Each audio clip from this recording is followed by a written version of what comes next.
Soo dhawaada saaxiibayaal, maanta waxaan ka hadlaynaa fiideo maalmaha baraha bulshada aad u haystay sheeko cajiib ah oo ku saabsan tiim gaangis ah oo ka shaqeysta magaalada Nairobi. Ayaan dhawaan wax baraha bulshada soo gaday wiil Soomaaliyeed oo wiil kaloo Soomaaliyeed midig kow kaga soo siiyay magaalada Nairobi kadibna baxsad asagoo xamar yimid. Haddaba sheekaba sheeka bay dhalisay oo YouTuber badan waxaa soo baxay iyo dad caan ahba oo ka hadlaya tiimkaas waxay ay yihiin oo ayagu markii hore ku ahayd dhulka taala ilaa aamusnay. Bal hadda aan ka dhageysano arrimo ku saabsan tiimkaas gaangiska ah oo ka hadlaya CK. qaarka iyaga ka mid ah ay ugaarsanayeen yacni ayagiyaa laba u kala jabay kuwii ilkacaas uu dhisay oo hagaagsanay oo dhalinyarada caanka saaxiibka la ahay iyo kuwii kale oo tiim Kiniini oo dhinaca kale iyagana ku hayaan tiimkaas waa nahay oo dhaxda u galay kuwana qadarkiyo waa la jireen kuwana waa ka soo horjeedeen kuwii ka soo horjeedeen aa qabteen markii qadarkiyo ilkaha laga riday ilkaha biraha ugu xiran sheekadaas waa maqasheen wax cusub hadda sheegay ma ilkaha biraha ugu xiran markii loo geliyay markaas ahayd oo Nairobi uu ka soo tagay waxay yaqaaniin dadnimo xumo waxay yaqaaniin xitaa fiiri adiga gaangistar aad tahay maahano war waxaan rag waxba ka arkin waay gaangistar aad tahay maahano adiga ha okay hadda gaangistar tahay xitaa midi soo qaado ninka ragga kaligiis u tagno calafkaaga ka cunay ma jirto filimada hindida camal dabeecadda ay yaqaaniin raggan booteenay ee baqbaqleenay waxa waaye Kiniinigaas la soo wada saaraa birar iyo midiya la soo qaadanaa 10 qof lagu waa sheeko runtii la yaabkeeda leh. Ali sheekada hore uma maqlin in qadarka iyo xaq lagu qabtay oo ayaa laga tumay, laakiin waa sheeko dhibkeeda leh. hal qof oo 10 qofood oo hubaysan isku weerartay wallahi wardkaaga jabsalaw odayga qadarkiyo ahaa tiimkii maaragtay tiim Kiniiniga ahaa ee tiimka ka tirsanaya qabteen ilkay ka daadiyeen kuwii kale oo qadarkiyo saaxiibka la ahaa iyaga isku dhacay qadarkiyo waxaa lagu soo sabay tiimka mid kamid ah la soo qabtay yani kuwii habeenkii garaacay mid kamid ah la keenaa la dhahay kii xoogaa dhowr dhibaaxsh lagu dhuftay waan ku timin wala on ku soo wala magaalada wala ka wala laga siin wareer qadar ma taa xoogaha qadarkiyo intaas lagu qanciyay maalmo sii joogay intuu saaxiibka kala ahaa oo la sii baashaalay jumaha iyo dhig ka bacdi qadarkiyo ayr waa gooy muqdisho iskaal xogaha iyo ilaha ka waramaya tiimkan waxa ay qorayaan ay shwarinayaan in tiimka yihiin tiim sidii burcad oo kale u shaqeysto qof walba oo aan halkaas yimaada baad ka qaata bil walbana bil dushiisa saarta plan ah yani qofka hadii dadnimadiisa ay fiicneed oo dadnimo ahaan xitaa uu ahay qof fiican hadii noloshiisa ay xareereyso yani fiir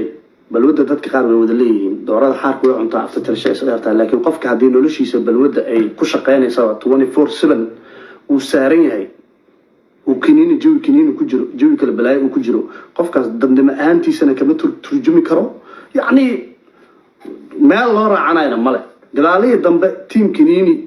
soo join gareeyeen blue wala soo qoraya waa faansantiin gadaalihii dambe jawiga waxa ku soo biiray tiim Kiniini kooxdii tiimkaas oo ahayd YouTuberada soo dhaweyn jiray fanaaniinta u kala kicin jiray showyada u qabin jiray magaalada Nairobi aad loo jeclaa 2018 2019 2017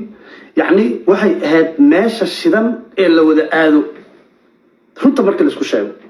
dhalinyaro caan ah iyo dhalinyaro caan ahaanba amnigeeda jawigeeda yani dad isku wada jir ah qabiil kasta leh CK xogta uu ka hadlay tiimkan waxa ay warinaysaa in markii hore tiimka ay ahayd tiim aad u wanaagsan oo dhalinyarada social media caanka ka caawi jiray magaalada indhow uu ahaa, laakiin markii dambe maadaama tiimka ku soo kordheen dad burcad oo balwad leh waxa uu noqday tiimkii oo dhan fadlan lacag ku shubo dambe baasha waa soo xumaatay dhalinyaro qamarjiyaal ah team blue baa la dhahayo meesha soo join gareeyay maxaa bilowday marka gabi ahaanba waxaa bilowday qaab aad u foolxun dhalinyaradaas hadaa aaminsan tahay in qabiilkaaga ay wanaag u hayaan ama magac fiican ay usoo jiidayaan horta fikrad qaldan ah haystaa qabiilkaaga magac fiican usoo jiidayaan waxa isku urursadeen inta ugu badan dulmi. Hadda waxaa jiro youtubero fara badan oo intay soo fariistaan aan hadli karin. Youtuberaas waxa uu hadli karin mataqaanaa. Youtuberaas waxa uu hadli karin faraa laga wada hayaa. Magaaladaas lagu wada dhibaateeyay. waraa filmadii hindigan soo xasuustay aawe oo laadariinta baadal iska qaaday. YouTuber live soo galay lacag fiican loo diraa. After life albaabkiisa waa la gargaraacay. waxaan ka hadlaay waa reality. runa sheegaya qofna ma ataa gareenay. gabadh qurxan aan magaalada soo degayso. gabadhaas quruxda badan waa loo tagaa. waxaa la leeyahay lejankan aa kugu haysto. waxay ku qasban tahay gabadhaas lejankaas wuxuu ka rabaa inay u fuliso. waa may Soomaa ka guur magaalada ka guur process haday u imaaday leen haday u imaaday wixii oo dhan ka kacway. hadda anigu waxaan ka sheekeynayo waa reality, waa true story. waa run markaa ka sheekeynaysid dadka qaar way dhibtaa.